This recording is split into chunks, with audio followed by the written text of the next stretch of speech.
साल 2020 में कुल मिलाकर 6 ग्रहणों के संयोग बन रहे हैं, जिनमें 4 ग्रहण ऐसे हैं जिनका प्रभाव नहीं पड़ेगा। ऐसे ग्रहणों को उपछाया ग्रहण कहा जाता है। देखिए, इस वर्ष अगर 2020 की बात करें तो कुल मिलाकर के 6 इस तरह की आकाशीय घटनाएं घट रही हैं, जिसको हम लोग आधुनिक विज्ञान की दृष्टि से ग्रहण कहते हैं। लेकिन हमारे यहाँ भारतीय ज्योतिष की अगर बात करेंगे, सनातन धर्म की अगर बात करेंगे, तो भारतीय ज्योतिष और सनातन धर्म में उन्हीं ग्रहणों को ग्रहण के रूप में लिया जाता है जो ग्रहण प्रत्यक्षया दृश्य होते हैं और प्रत्यक्ष छाया के अंतर्गत आते हैं और जिनका कुछ धार्मिक महत्व होता है। तो इनमें से जो ये 6 ग्रहण पड़ते हैं, जिसमें से एक तो 10 जनवरी को बीत चुका है, दूसरा जो है अभी ये 5 जून को संभावित है, तीसरा जो है वो 5 जुलाई को संभावित है, फिर चौथा 21 जून को, चौथा जो है वो 5 जुलाई को, पांचवा जो है वो 30 नवंबर को और छठा जो है वो 14 जनवरी को, पुनः 14 जनवरी को। तो कुल मिलाकर के ये जो हम संवत की बात करते हैं तो संवत में जनवरी भी आ जाता है। तो इस तरह के कुल 6 आकाशीय घटनाएं हैं जो आधुनिक विज्ञान की दृष्टि से ग्रहण की श्रेणी में हैं। लेकिन भारतीय ज्योतिष की दृष्टि से इसमें से सिर्फ 2 ही ग्रहण की स्थितियां हैं, एक 21 जून वाली और दूसरी 14 जनवरी वाली। केवल 21 जून और 14 जनवरी की 2 ऐसी घटनाएं हैं जिनको हम लोग सूर्य ग्रहण की श्रेणी में रखते हैं जहां पर प्रत्यक्ष रूप में सूर्य का ग्रहण हो रहा है। इसके अतिरिक्त जो कल अभी चंद्रमा का ग्रहण के रूप में जिसको प्रसारित किया जा रहा है, यह चंद्रमा का ग्रहण आधुनिक परिभाषा के अनुसार हो सकता है, क्योंकि आधुनिक परिभाषा के अनुसार छाया हो या उपक छाया हो, उसमें अगर चंद्रमा का प्रवेश होता है तो उसको वो लोग ग्रहण की श्रेणी में रखते हैं। लेकिन हमारे यहाँ भारतीय ज्योतिष और सनातन धर्म में उपक छाया में अगर चंद्रमा जाता है तो उसका कोई धार्मिक महत्व नहीं होता और वह अदृश्य नहीं होता, वह दिखाई देता रहता है और थोड़ा सा धुंधलापन उसमें जरूर आ जाता है। तो इसका कोई धार्मिक महत्व नहीं होने के कारण भारतीय ज्योतिष और सनातन धर्म की प्रक्रिया में हम इसको ग्रहण नहीं मानते। और यही नहीं, ये 5 जून, 5 जुलाई और 30 नवंबर को होने वाला जो चंद्र ग्रहण के रूप में प्रसारित किया जा रहा है सनातन धर्म और भारतीय ज्योतिष के परिप्रेक्ष्य में, यह मिथ्या प्रलाप है। भारतीय ज्योतिष के परिप्रेक्ष्य में कोई भी चंद्र ग्रहण इस वर्ष या जनवरी तक नहीं होने जा रहा है। जो पंचांगों में चूंकि हमारी जो मेष की सूर्य तक का हम लोग लेकर के चलते हैं, तो इस वर्ष कोई भी चंद्रमा का ग्रहण नहीं होने जा रहा है। सिर्फ 2 ग्रहण होने जा रहे हैं, सूर्य के ग्रहण हैं, वो भी एक 21 जून को और दूसरा जो है वो 14 जनवरी। इस वर्ष वास्तविक 2 सूर्य ग्रहण होंगे, जिनमें पहला ग्रहण सूर्य ग्रहण के रूप में 21 जून को पड़ेगा और दूसरा ग्रहण आगामी 14 जनवरी को। 5 जून को पड़ने वाला चंद्र ग्रहण भी एक छाया उपग्रहण है, जिन्हें सनातन धर्म और शास्त्रों में मान्यता नहीं दी गई है। उपछाया ग्रहण होने के कारण इसका सूतक भी नहीं लगेगा। ज्योतिष क्या मानते हैं कि जो 5 ग्रहण दिखाया जा रहा है वो 5 ग्रहण है? नहीं, हम नहीं, ऐसा नहीं है। ये इस जो हमारा जो सत्र है, ये इसमें सिर्फ 2 ग्रहण हैं। जो 4 ग्रहण बताए जा रहे हैं चंद्रमा के, 10 जनवरी, 5 जून, 5 जुलाई और 30 नवंबर वाले, ये चारों अफवाह हैं, आकाशीय घटना है, जिनको आधुनिक विज्ञान की दृष्टि से, आधुनिक विज्ञान की परिभाषा के अनुसार तो ग्रहण कहेंगे, लेकिन भारतीय ज्योतिष और सनातन धर्म के परिप्रेक्ष्य में उनको ग्रहण नहीं माना जाएगा, क्योंकि चंद्रमा जो है वो पृथ्वी की छाया में प्रविष्ट नहीं होकर के जो पृथ्वी की जो आउटर पार्ट्स हैं, जो जिसको हम लोग पेनम्ब्रा बोलते हैं, इंग्लिश में लोग पेनम्ब्रल बोलते हैं, तो इसको पेनम्ब्रल लूनर इक्लिप्स बोलेंगे।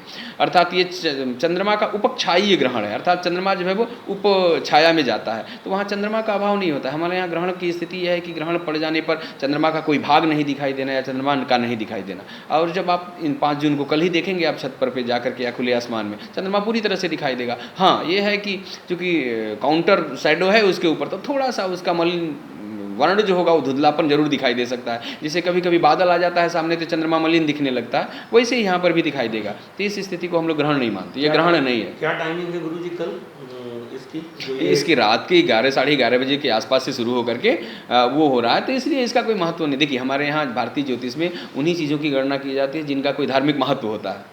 तो इसका उल्लेख है, इसकी गणना की विधि दी गई है, लेकिन हम लोग गणना करके इसको लिखते ही नहीं है, क्योंकि इसका कोई धार्मिक उपदेश नहीं है, कोई धार्मिक महत्व नहीं है। ज्योतिष जब तक कोई धार्मिक महत्व नहीं होता तब तक उसका कोई कैलकुलेशन नहीं करता, कोई गणना नहीं करता। तो वो ये स्थिति है। वाराणसी के काशी हिंदू विश्वविद्यालय के ज्योतिष विभाग के विभागाध्यक्ष डॉक्टर विनय पांडे ने बताया कि भारतीय ज्योतिष और सनातन धर्म के अनुसार 21 जून को होने वाला सूर्य ग्रहण प्रभावकारी होगा। इस सूर्य ग्रहण का सूतक काल ग्रहण लगने के 12 घंटे पहले ही लग जाएगा। इसमें बालक वृद्ध जैसे लोगों को छोड़कर सभी के लिए ग्रहण काल में खान पान वर्जित होगा। जो ग्रहण होते हैं वो सभी ग्रहण जो है स्थानीय समय के अनुसार निर्भर करते हैं। तो जैसे कि अगर आप बात करें दिल्ली की, तो दिल्ली में जो है 10:20 से शुरू हो जाएगा। बनारस की बात करें तो बनारस में ग्रहण जो है वो 10:31 पे शुरू होगा। दिल्ली में औशान जो होगा वो 1:48 पे हो जाएगा। बनारस में अगर बात करें तो बनारस में ग्रहण का मोक्ष जो होता है वो 2:04 पे होगा। तो ये स्थानीय हर एक स्थानों के हिसाब से अलग अलग समयों पे होता है, क्योंकि आकाश में स्थितियाँ जो होती हैं ग्रहों की वो अलग अलग समयों पे दिखाई देती हैं, इसलिए अलग अलग समयों से कुछ अंतर से सामान्यतया ये मान के चलिए अपने देश में 10:15 के आसपास से लेकर के और 2 सवा 2 के आसपास बीच तक ये पूरे ग्रहण का काल रहेगा, सूर्य ग्रहण का। कि जहाँ पर जो ग्रहण का आरंभिक काल होगा उससे 12 घंटे पूर्व सूर्य ग्रहण में सूतक का काल होता है। हमारे यहाँ कहा गया है कि सूर्य ग्रहे तु नासनीयात पूर्वम याम चतुष्टयम चंद्र ग्रहे तु यामस्त्रीन बाल वृद्धा तुरैर्विना, यानी कि सूर्य ग्रहण में ग्रहण आरंभ होने के 4 प्रहर पूर्व यानी कि 12 घंटा पूर्व सूतक का काल आरंभ हो जाता है। और इसमें बालक, वृद्ध और आतुर जो लोग बिल्कुल अपनी क्षुधा तृषा को रोक नहीं सकते उनको छोड़ करके बाकी सामान्य जनों के लिए, सनातन धर्मानुरागियों के लिए भोजन पान इत्यादि वर्जित है। तो सूतक का आरंभ जो है वो 12 घंटे पहले हो जाता है, तो सूर्यास्त के बाद ही सूतक का आरंभ हो जाएगा। तो इसलिए हम लोग धर्मशास्त्र की पद्धति के अनुसार रात्रि में सूतक आरंभ हो जाए तो रात्रि को भोजन इत्यादि करके हम लोग शयन करेंगे, लेकिन अगले दिन प्रातः काल में उठेंगे तो सूतक ही लगा रहेगा, तो उस समय भोजन इत्यादि नहीं करना चाहिए। डॉक्टर विनय पांडे ने बताया कि किसी भी ग्रहण का प्रभाव तब तक रहता है जब तक दूसरा ग्रहण न लग जाए, इसलिए 21 जून को होने वाला ग्रहण कोरोना की गति को रोकने वाला हो सकता है, क्योंकि इस ग्रहण का फलादेश सुख और समृद्धि देने वाला है आपका। क्योंकि एक ग्रहण जो हमारी महामारी चल रही है इसमें और भी ग्रह स्थितियां कारक हैं, लेकिन उस ग्रहण का भी कुछ न कुछ फल है, क्योंकि जैसा हम लोगों ने देखा है कि वह ग्रहण भी इसमें अपना नकारात्मक रूप में प्रभाव दे रहा है। तो ग्रहण का फल तब तक रहता है जब तक कि अगला ग्रहण न हो जाए। तो दूसरा ग्रहण हो रहा है तो निश्चित ही इस दिशा में सकारात्मक परिणाम देने वाला होगा और इस रोग की गति को थामने वाला होगा। फलादेश अच्छा होगा। ये जो ग्रहण है सूर्य का ग्रहण मिथुन राशि पे लग रहा है। 2 तरह के फल होते हैं किसी भी ग्रहण के, एक व्यक्तिनिष्ठ फल होता है और एक सामूहिक फल होता है। तो सामूहिक दृष्टि से यह ग्रहण जो होगा कुछ समृद्धि कुछ शांति लाने वाला होगा। जो उपद्रव चारों तरफ हो रहे हैं तो वो उसके बाद से धीरे धीरे कुछ शमित होंगे। पेश है न्यूज बकेट हिंदी मासिक पत्रिका। पढ़ें इस महीने की पूरी खबर विस्तार से हमारे न्यूज बकेट की मैगजीन में। हमारी ई मैगजीन को मुफ्त में पढ़ने के लिए अभी लॉगिन करें www.newsbucket.in पर। इसके अलावा रोज की ताज़ा खबरों के लिए हमारे YouTube चैनल को तुरंत सब्सक्राइब करें।